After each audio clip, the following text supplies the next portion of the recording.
What's going on YouTube? Trailer Life here. One more time, guys and gals, and gals and guys. I could touch on everything in the first video, but I decided to make a part 2 so I could touch on it, guys.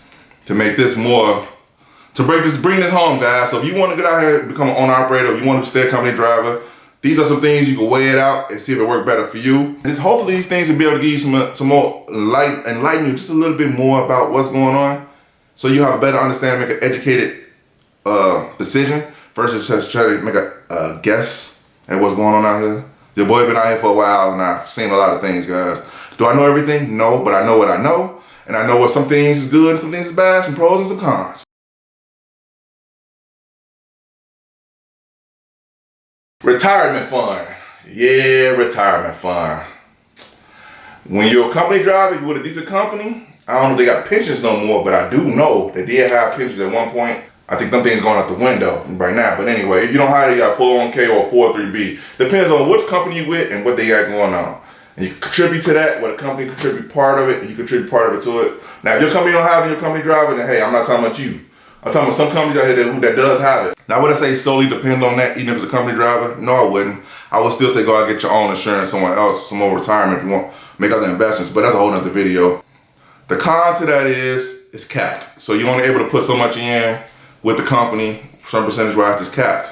And that's a con because if you want to like accelerate that thing a little bit more, there's not so much you could do through the program what your company got. Now, I don't know, that might even be a con.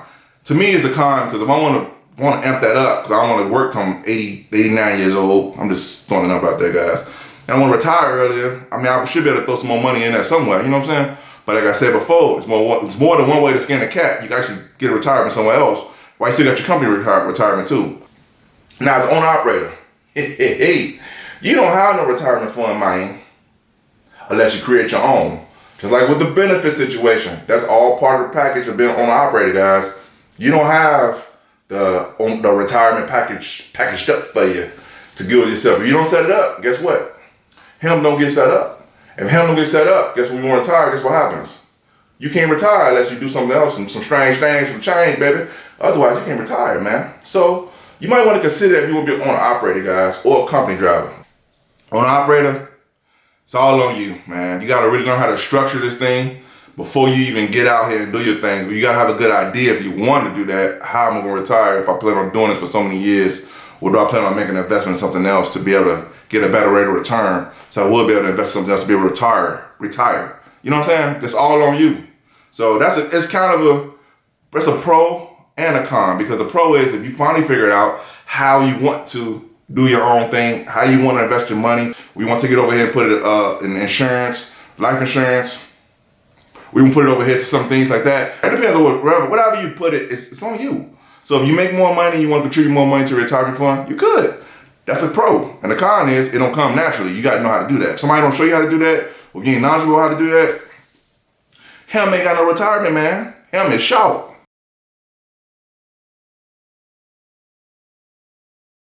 One thing you want to understand and want to consider, guys, is this.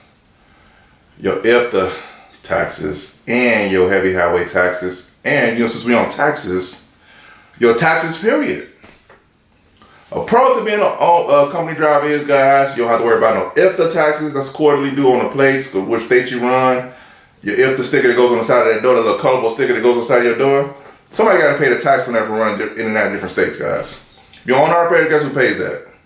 You. But when you're a company driver, guess who pays that? The company.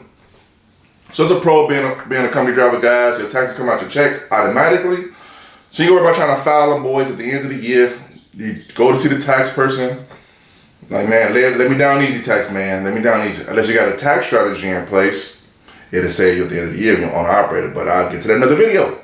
Anyway, so another thing, guys, about being a pro to being a company driver is, you know the word on the 2290? If you don't know what the 2290 is, it's a heavy highway tax that's due every single year on your plates. If you don't renew that at the end of every single year, come plate time, March, April area, you can't renew your plates because you pay the heavy highway, which is $550 as of date of this video.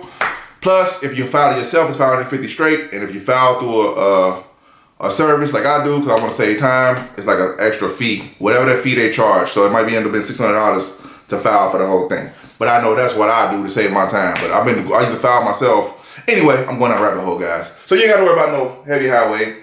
You don't worry about no IFTA, and you don't worry about no regular personal income tax. It all comes out of your check, and the other stuff you have to worry about because the company covered that. Now, on the operator, on the flip side of things, on the flip side of this coin, man, yes, a con is you have to worry about all that. You have to be concerned with that. That is a concern of yours. So if, like I mentioned in a previous episode of podcast, guys, that you have to understand where you're feeling at, what kind of fuel tax they have at that place, and what state you're based out of. If it's higher than where you're based out of, you can feel that, but it's cheap at the pump, because cheap at the pump ain't always better. But I'm going down a rabbit hole, and I need to come back. I'm back. So now as an owner-operator, guys, con is you have to pay your own IFTA tax, you have to pay your own, let alone the fuel for the truck. I ain't had it on the list, but I put that on the list. Con is you gotta fuel your own truck yourself. The company don't cover that for you. You gotta cover it yourself. 2290, it's on you. And ultimately, the income tax or the tax bill, depending on how your business is set up, it's all on you, man. Unless you go with a program throughout the whole year where they take taxes out quarterly, or they take taxes out as if you're an employee of your company, then that's something different. But I'm just saying, I digress. So that's a con, guys, to be owner operator, guys. When you actually you're responsible for all that yourself, and nobody else will come and grab you by your hand and say, hey man, did you make sure you pay your taxes this quarter? Did you pay your taxes this year? What about the 2290? Hey man, how about that IFTA? Did you pay that IFTA, man? We want to make sure you're making sure you're all right with the IFTA. Nah, ain't nobody coming to shake your hand and grab you by the hand and tell you to do what to do, what not to do, guys. They not doing that, man. It's all on you.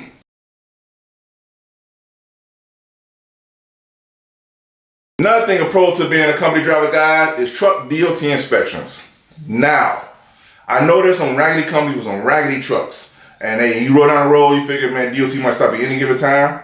But guess what, guys? I'm not talking about that DOT inspection. You know, that's a problem too.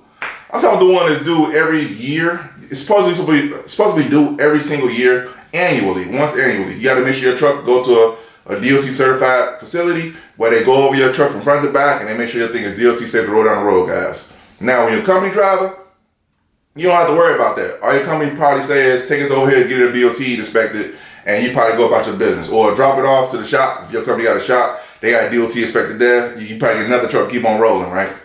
Now, that's a pro to it. Now, here's the con to being an owner-operator when you got to get DOT done, guys. Some companies, if you lease onto a company, you might get it done every 90 days. And if you lease onto a company, you might have to get it done every 6 months.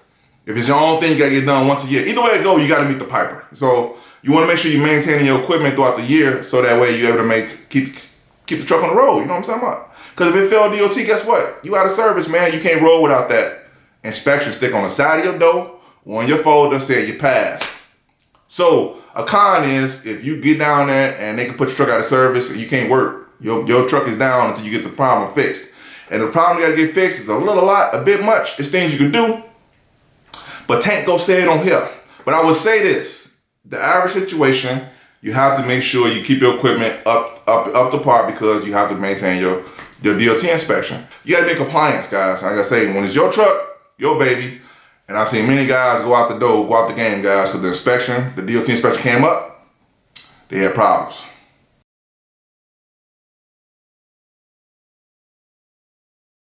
When you're a company driver, the pro is, when you off work, you off work. I ain't talking about the company calling you to come back to work. I'm talking about you off work. When you park that mule, that ain't your baby no more. That's their baby. That's a pro. A con operator is, when you off work, you ain't always off work, man. Some guys got called, their truck was on fire. Some guys got called, they stole their fuel, they stole their tires. When you off work, you really ain't off work, let alone if you driving in, you trying to finish your day up and your truck's acting crazy at the end of the day. Now you went from, I'm finna go home mode to now I gotta get this truck fixed mode. So the con is you ain't always off when you're supposed to be off. You think you gonna be off? You know what tripped me out, guys? This is a little side nugget here. And people, over the years, I've learned to just, shrug it off. People always ask me, what time you get off work today? They used to give my eye, and I'm like, you don't understand what type of work I do? I'm not a 9 to 5. I don't know what time I'm gonna get off. What time you get off? Oh, can't you just come over here after you get done? Anyway, as an owner-operator, guys, you don't know.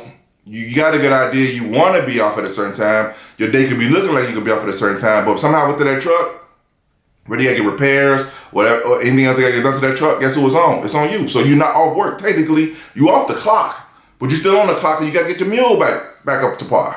So that's what I'm saying. That's the side of being an operator that's a con to me, because you ain't off work when you're supposed to be off work. You gotta keep working until your mule get up to par. Then you get to getting up to par. You gotta get back to work to make the money to keep the mule up to par. You know what I'm saying? So it's like a trade-off. So when you're on operator, you got them responsibilities by itself. And that's two. Another thing, guys, and I think this will be the last one for the video. It's more I could add. This list is unlimited, but pros and cons, like the salary cap to being a pro, salary cap to being a company driver, it's a con, because you only make so much money in a year. I'm gonna throw this in there. This wasn't even part of the plan, guys. I'm finna roll with it. When you're a company driver, you got a salary cap. When you're an owner operator, you don't have a salary cap if you structure it right and you do things the right way. But if in fact that you want to be more of an independent person, then there's more than one way to become an owner operator and have more pros than cons. But I ain't gonna say it in this episode. So, like I said, guys, for this episode right here, one thing that I would say, and I'm gonna end it with this, guys, is that, man, you have to weigh the matters out, guys. You got to consider which one works best for your situation. I know there's a lot of gurus out here saying, I do this, I do that, I make a lot of money. I'm a company driver, I love it. One person, I hate being a company driver. One person, I gotta be a boss. It depends on your personality type. It depends on what you're willing to do. It depends on what you're willing to put up with, guys. Because if you're an operator, you gotta weigh the pros and the cons. If you're a company driver, you gotta weigh the pros and the cons. If you have a plan to whatever it is you're doing, you will be all right in whichever decision you make. I'm just saying it because I've been on both sides of the spectrum. So now I will say this. I will see you guys next episode.